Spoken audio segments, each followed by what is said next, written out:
Because some men aren't looking for anything logical, like money. They can't be bought, bullied, reasoned, or negotiated with. Some men just want to watch the world burn. Bucket hour, bucket hour shy, bucket hour, bucket hour shy, bucket hour, bucket hour shy. Call Loy Hour by Hashem, Yahushai, by Hashem Rakal, Kadash. Double honor to the apostles and elders, which are a great millstone. Peace and blessing to the sincere Akim, pushing this truth and sincerity, and diligently putting the videos up throughout the week to feed the sheep. It's McQuarrie from the Trumpet and VA camp. Let me get right into it. So, it says Assassination Nation. It says we are all familiar with the Pentagon's and the CIA's torture center and prison camp at Guantanamo Bay, Cuba, where the U.S. National Security Establishment has knowingly, internationally, and deliberately destroyed protections guaranteed by the Bill of Rights. Those include the rights to a speedy trial, right to effective assistance of counsel, right to be remain silent, right to trial by jury, and right to confront adverse witnesses. It says it's worth noting that the national security state's power to assassinate people also violates the Bill of Rights, specifically the Fifth Amendment, which reads in part as follows: no person shall be deprived of life without due process of law. Now we know Esau always breaks this. I can bring up plenty of videos right now on YouTube where cops are killing people. And matter of fact, watch this. See, they're not going to. I think it believes they take life without due process. But check this out.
So there it is right there.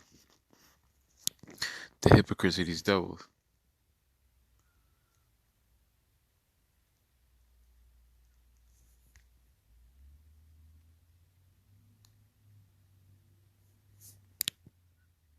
So you got a dirty cop, which all these cops are dirty,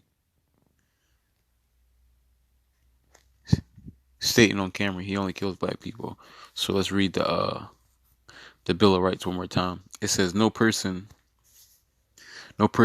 shall be deprived of life without due process of the law. And like the guy just said, they're always talking about pulling over black people and killing them. And he's admitting this on camera.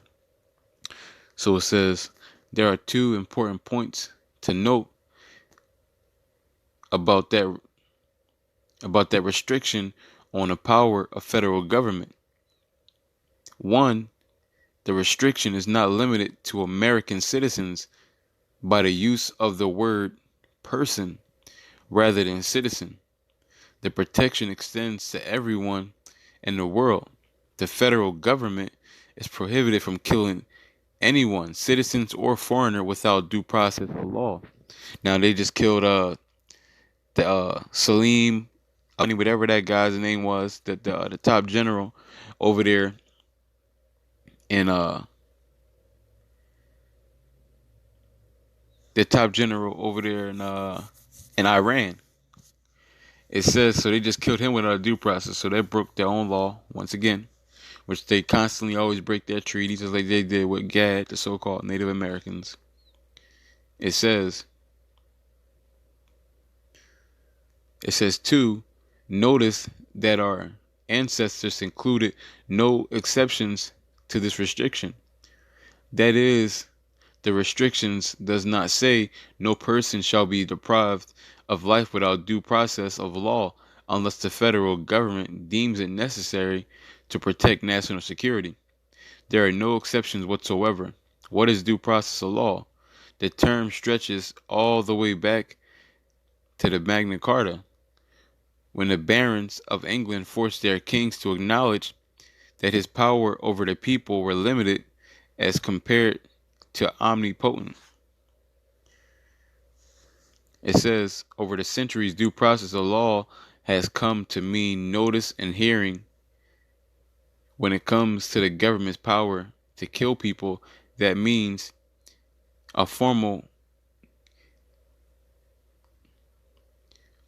indictment notifying the person what he is being accused of, and to a trial, usually a jury of regular citizens in the community, in which the government must prove guilt beyond a reasonable doubt, and in which the accused is free to defend himself.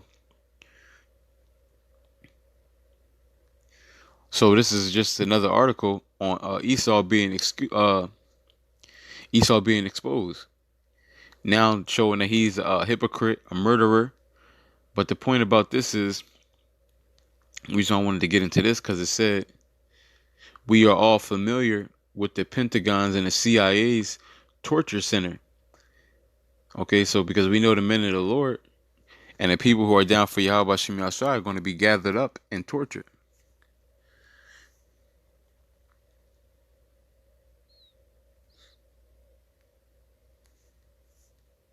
Matter of fact, let me get this first.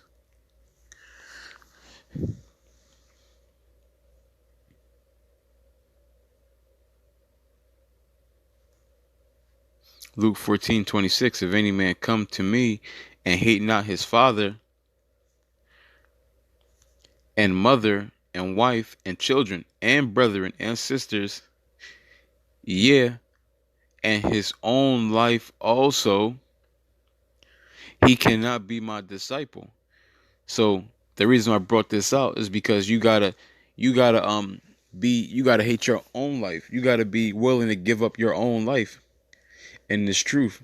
And if you are in this truth and you claim to be a man of the Lord, or a woman, a female, this of Yahweh Bashem Yahshua, you gotta first and foremost gotta understand and come to the realization that is a strong possibility you will not live through the coming thing that's going to the coming pending doom, Jacob's trouble, even if you are the elect, because all the elect won't live.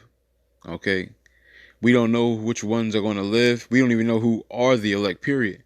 So it is better to just hope for the best but prepare for the worst, and spiritually prepare yourself. Like, okay, is a strong possibility that I might die in this. You got to come to that realization when you're in the truth, because once you think that you're going to live and all this other stuff, get your expectations up, that's where you're going to come into problems.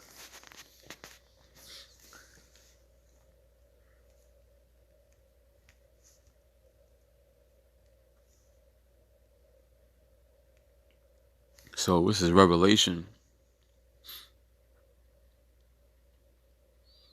chapter 20, verse 4. Matter of fact, let me get this one first. Matthew's